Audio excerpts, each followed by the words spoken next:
see the step through finish. Tough for anybody to guard. And she has, right now, she's off to a great start. She's got 9 points early against this UNC Asheville squad. She is a double-double machine. The only player in the Big South with a triple-double this year. That's right.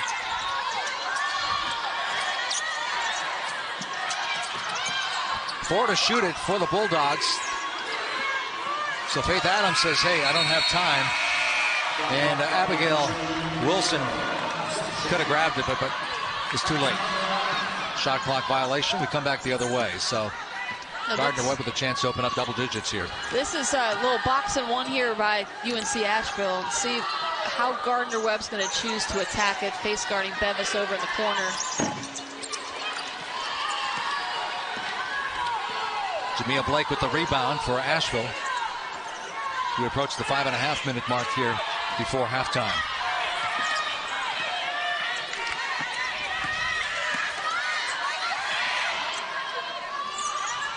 Plenty of time, still 11 to shoot. There's that mid-range jumper that she is lethal. And McKinley Brooks Sumter with the nice pull-up jumper. She loves that spot right in there at the free throw line. Hit knocked down from both elbows. Just really see if she can really try to get to her spots where she can be most effective. She hit some big shots down the stretch yesterday, and Honey Brown said after the game, I told you, she's a big shot player.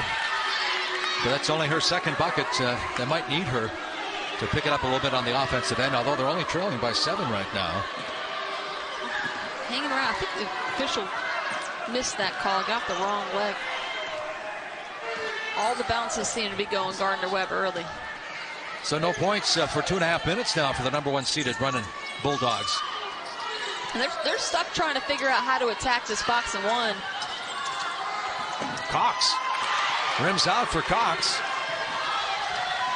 She's a 51% shooter this year.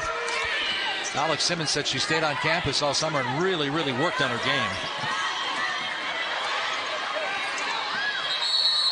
There's going to be a jump ball, a possession arrow pointing down on this end, so we'll stay on this half of the court.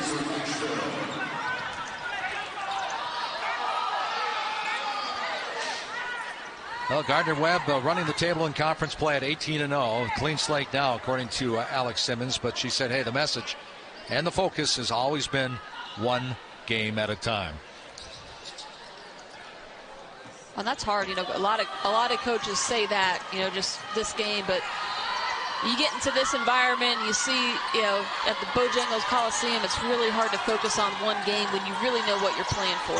There's that mid-range jumper, a little bit further out that time by Brooks Sumter, and they lose the rock once again. Gardner-Webb up by 7, 28-21.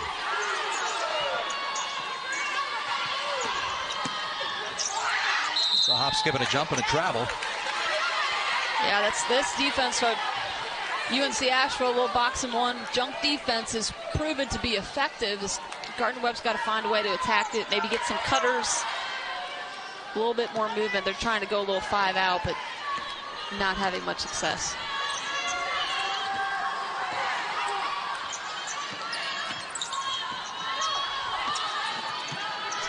Asheville winning 3 straight, but then they alternated wins and losses down the stretch of the regular season, losing the finale to Longwood 59-50 before bouncing back to beat Winthrop.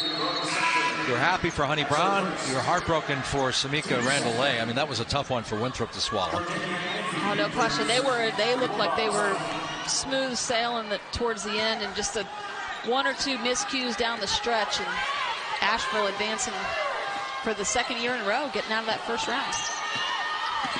Another crossover, and there's a short jumper. It doesn't go, and the rebound pulled down. Again, 3 blue jerseys around that ball. They almost lost it again, and they do lose it thanks to yet another steal. Oh! Well, there's a no call, wow. But there's the bucket. Guess who's in double figures already? Jessica, and this is what Gardner-Webb, I mean, Asheville's doing a great job of hanging around in the game, and don't see that very often. Jessica Williams with a missed layup. They can just score in bunches, and it's generated from what they do on the defensive end of the floor. 9 steals already for Gardner-Webb here. We're still in the first half. They're averaging 9.7. And then forced, it's 50, I think we're at 15 turnovers for Asheville, so just... 3 ball and deep in the corner. Offensive rebound pulled down by Brooks Sumter. And she's forced out of bounds, and they're going to call the foul against, I believe, Alasia Smith. Boy, Faith Adams launched another 3, so she must have got the message from Coach. Hey, a little bit more assertiveness on the offensive end, maybe?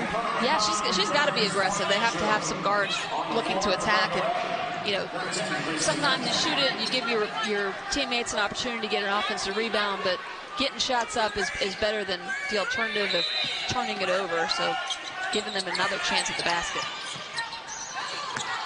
There's that mid-range jumper. This one doesn't go. Good defensive play that time by Gardner-Webb, however. Had a hand in her face. Boy, she was lethal in the second half from that mid-range jumper. The same spot, too. Smith lines up a 3 and ring it up. So Alasia Smith came in with 15 of those. That gets her 7 for the ball game.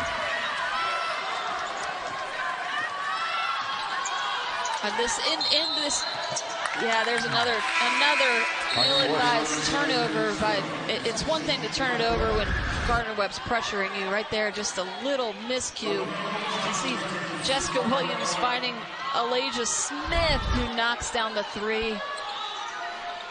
When Alasia Smith starts hitting 3s, it's Gardner-Webb is in good shape. Doesn't happen often. She doesn't shoot a lot of them, but when they go down. Bevis, a leaning 3 that time. Lauren Bevis now with 3 threes. 16 turnovers in the ball game. Committed already by UNC Asheville. Number 20, Dakota McCon. She would love to see one of those 3s go down just to get her confidence back. 1,000-point scorer in high school. And there's yet another steal. That's 10 steals now in the ball game. Here comes Bevis. Look at, she backs up.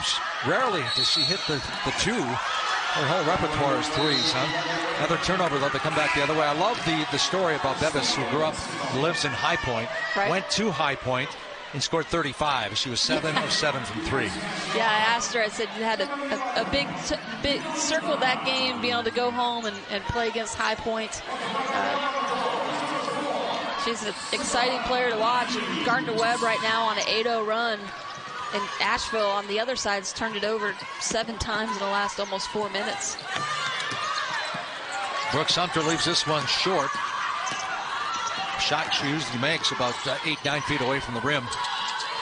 This one's knocked out of bounds. So good hustle, good defensive play by Millie Brown, the freshman out of Nashville.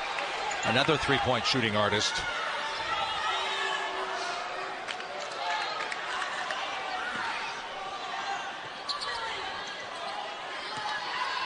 This is Brown with the basketball. Another 1,000-point scorer in high school.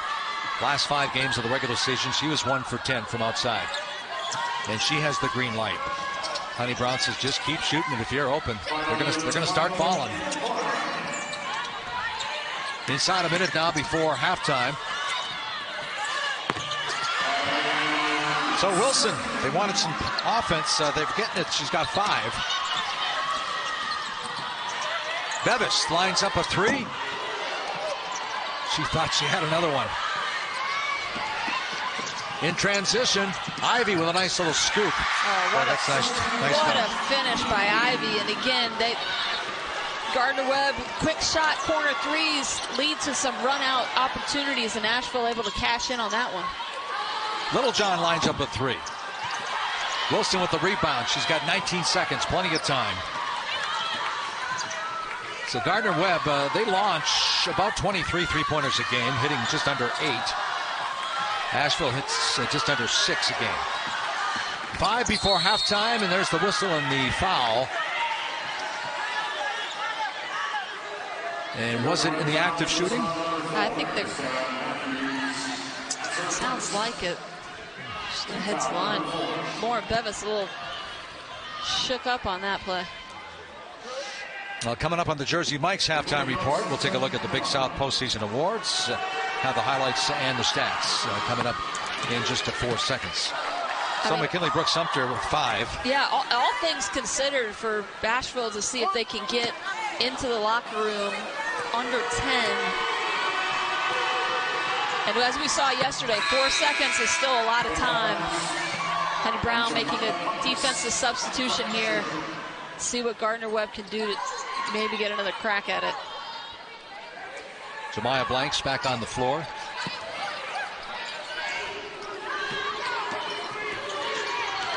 Here comes Littlejohn. Better put it up.